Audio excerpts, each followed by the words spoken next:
Hi, I'm Iain Innes. I'm an ex-ski racer turned steep skier, and we're here with Fall Line magazine on Ben Nevis today. We've got Andy Townsend, British mountain guide who works at Glenmore Lodge.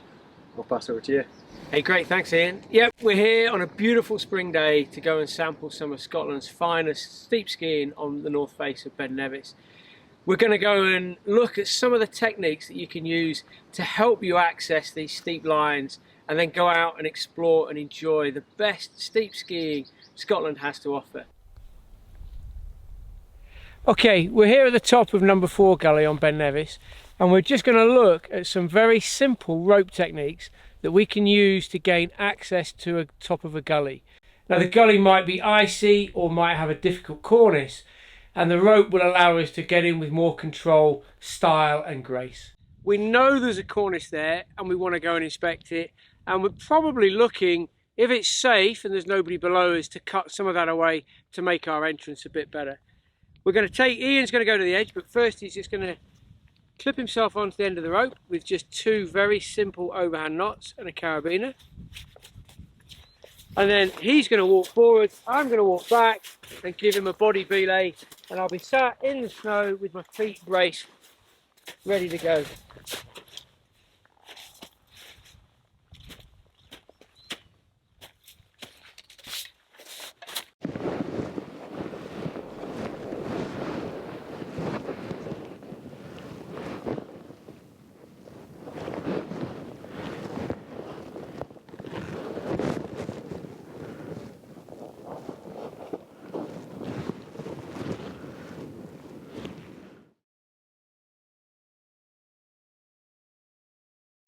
Once you've decided to access the gully or check out a steep slope with a rope, you need to sort out an anchor. Your first choice should always be rock. The problem in winter is that they're often buried and the snow hides and masks the weaknesses within the rocks themselves. So once you've dug them out, use the axe to try to lever them off, give them a good tap to see if they sound hollow or broken, and then you can put a sling around them. Often the snow at the edge of the gully forms and the anchors that are exposed and you can see are a long way back, and that makes it challenging when you're only using a 30-metre rope. In that instance, your next choice is a snow bollard. Once you've decided to use a snow bollard, you need to consider where to position it.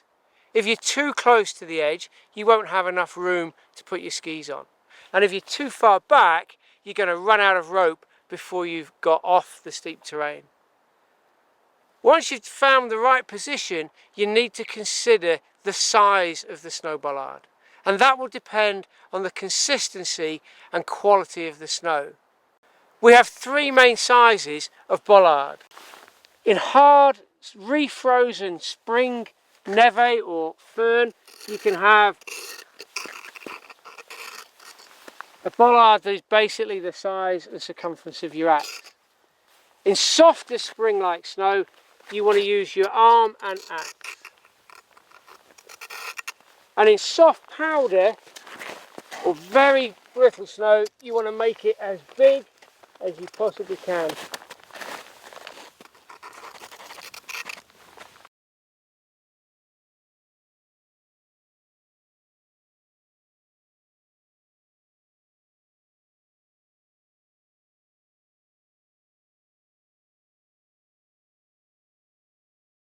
So this is a good position for my bollard.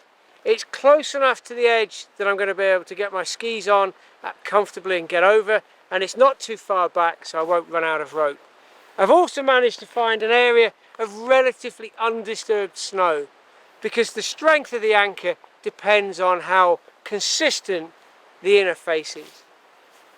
We have a little layer of soft powder on top of a firm refrozen spring snowpack. So I'm going to go with a middle-sized bollard here. So I'm going to mark it out like so, and I'm just for now going to concentrate on cutting the semicircle. I'm going to do that in a mixture of scratching and scoring away the snow. All the time I'm trying to angle my adze into the snow to create a lip so that the rope won't fall off.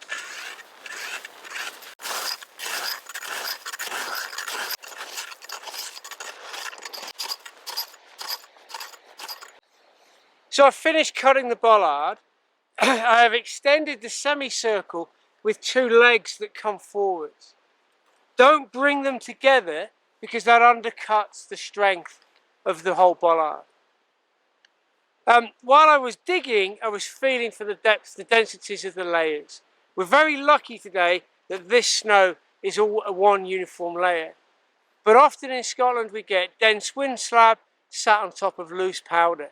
You need to be very careful that if you encounter that, you keep digging till you get into solid ground. I found the middle of the rope and I'm just going to lay that around the bollard so that it's ready to go.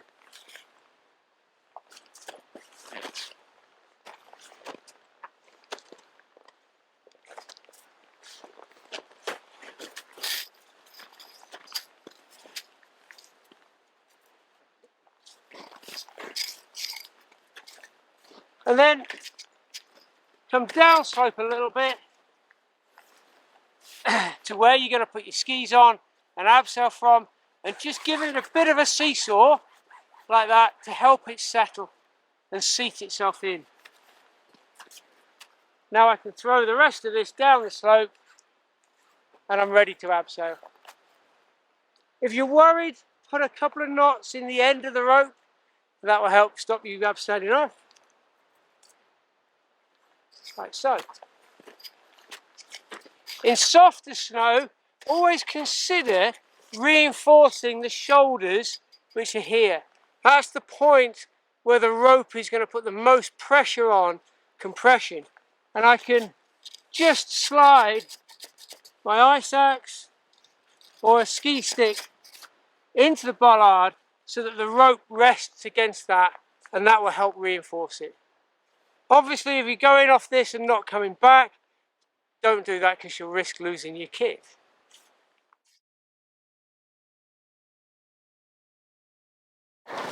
So when the gully is really steep or really icy and you want a lot of control, you want to use a classic abseil.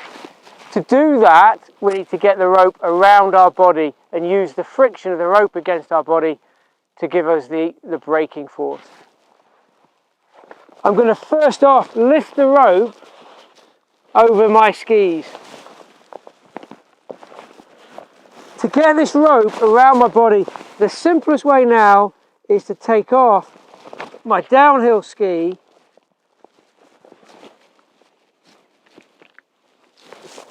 and lift the rope up. It goes between the legs, across the hip, over the front of your body and around your shoulder.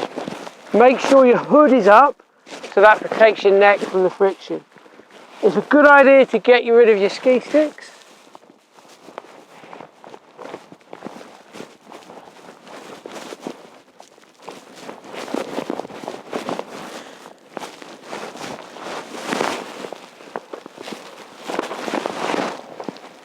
And then because we're using the snow bollard, it's imperative that I sit down and shuffle over the edge. If I was to stand up, I risk lifting the rope off the bollard.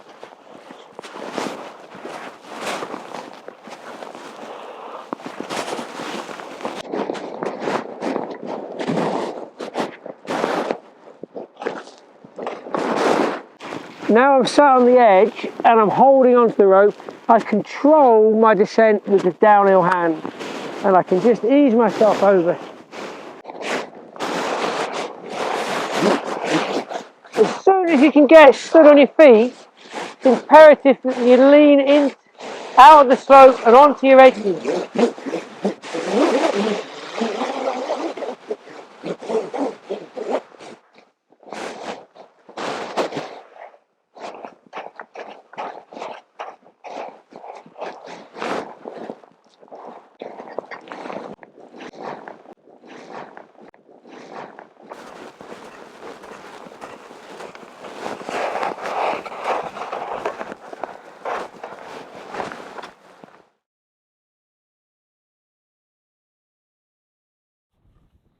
We're at the top of number 4 gully here. This bit's not too steep, but I'd still like something to give me a little bit of extra safety. I'm going to put my poles behind my back so I've got both hands free. I'm going to use a technique called angel wings here. So I pick up the rope, put it over the top of my shoulders, and then wrap my hands around like that, and slowly going to move over towards the edge,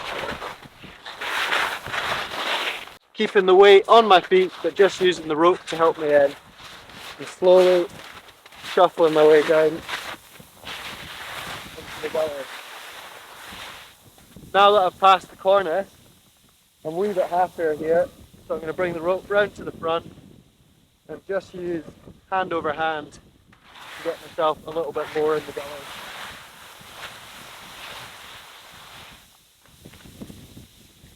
Happy to take myself off the rope here